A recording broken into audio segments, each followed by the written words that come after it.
3 मेला झालेले जे नीटची एक्झाम होती त्या एक्झामच्या रिलेटेड NTN असं सांगितलेलं होतं की विद्यार्थ्यांना ॲप्लिकेशन फी रिफंड होईल आणि जे 21 जूनला एक्झाम आहे त्याच्यासाठी काही फी भरायची गरज नाही आहे. तर अनेक विद्यार्थ्यांचा फोन मेसेज येत होता की सर रिफंडच्या रिलेटेड काय कशा पद्धतीने इनिशिएट होऊ शकतं.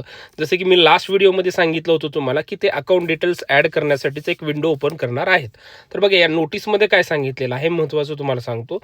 Candidates may log in to the NEET UG 2026 registration portal using their log in credentials and click on the refund link to access their refund portal. विद्यार्थ्याला काय करायचं आहे, ॲप्लिकेशन नंबर आणि आपला जो पासवर्ड आहे त्याच्यानं लॉग इन करायचं आहे आणि तिथे रिफंड लिंक दिलेली आहे त्याला क्लिक करायचं. Where they may submit their bank account details आणि प्रत्येक विद्यार्थ्याला बँक अकाउंट डिटेल्स सबमिट करायचे.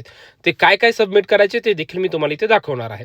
Candidates may also upload a cancel cheque if they so desire for insuring accuracy of the bank account details. तुम्ही तिथे तुमचा cancel cheque सुद्धा upload करू शकतात, बट इट इज ऑप्शनल, म्हणजे कंपल्सरी नाही आहे की चेक अपलोडच करावा, फक्त ॲक्युरसीसाठी आहे ते. After submission of the details by the candidates the same shall be treated as final and no further changes shall be permitted there after. म्हणजे त्याच्यामध्ये काय की पुन्हा चेंजेस करता येणार नाहीत.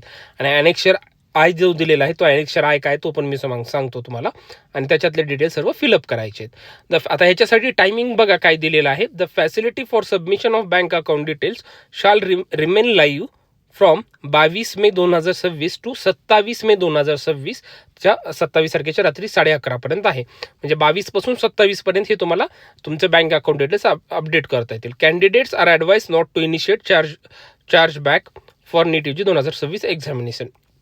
आणि हे लक्षात घ्या, हे सर्व डिटेल्स तुम्ही 27 तारखेच्या नंतर केलात की त्याच्यानंतर तुम्हाला इनिशिएट होणार आहे रिफंड. ठीक आहे. आता बघा ॲनेक्शर आय मधले हे डिटेल्स तुम्हाला ॲड करायचे आहेत. आता याच्यामध्ये काय काय सांगितलेलं आहेत ह्या 5 गोष्टी द्यायच्यात. Account holder name as per bank account, म्हणजे ज्यांचा अकाउंट होल्डरचं नेम आहे. मग याच्यामध्ये विद्यार्थ्याचा प्रश्न असू शकतो की आम्ही स्वतःच विद्यार्थ्याचं दिलं पाहिजे का. तर तुम्ही तुमचं अकाउंट डिटेल्स असतील तुम्ही तुमचं द्या, पासबुक वगैरे तुमचं असेल जे काय असेल तुमचं अकाउंट डिटेल्स ते तुम्ही मेन्शन करा, किंवा तुमच्या पॅरेंट्सचं पण देऊ शकतात. विद्यार्थी किंवा पॅरेंट्स या दोघांचंच द्या, बाकी कोणाचं देऊ नका. ठीक आहे. त्याच्यामध्ये काय द्यायचं, त्यांचं नाव, अकाउंट होल्डरचं नेम, IFSC कोड, त्यानंतर अकाउंट नंबर, बँक नेम आणि upload scan copy of cancel cheque. But कंसामध्ये काय लिहिले, ऑप्शनल. म्हणजे ते चेक नसला तरी काही घाबरायची गरज नाही. तुम्ही जर करेक्ट अकाउंट नेम टाकलं, IFSC कोड, तुमचा अकाउंटचा नंबर आणि बँक नेम एवढं करेक्ट व्यवस्थित टाकलं तरी चेकची काही गरज नाही. फक्त चेक कशासाठी आहे ते सुद्धा व्हेरीफाय करणार आहे. जर एखाद्या दिवस तुमच्याकडून मिस्टेक झाली तर ते व्हेरीफाय करू शकतात, याच्यासाठी दिले. आणि ही 27 तारखेपर्यंत वेळ आहे. सर्व विद्यार्थ्यांसाठी आनंदाची आणि चांगली गोष्ट आहे. सर्व रिफंड हे तुमच्याच अकाउंटवर येऊन जातील. त्याच्यामुळे उद्यापासून विद्यार्थ्यांनी करायचं, कशा पद्धतीने करायचं हे सुद्धा मी तुम्हाला सांगितलं, किंवा एखादा लाईव्ह डेमो सुद्धा मी तुम्हाला सांगतो. ज्या विद्यार्थ्यांना काही अडचण येत असेल त्यांनी वायब्रंटला कॉन्टॅक्ट करा. आमची संपूर्ण वायब्रंटची टीम, अर्थात तुमचा फॉर्म इथे भरला असू द्या किंवा नसू द्या, आम्ही तुम्हाला शेवटपर्यंत सर्व गोष्टीसाठी हेल्प करणार आहेत. Thank you so much.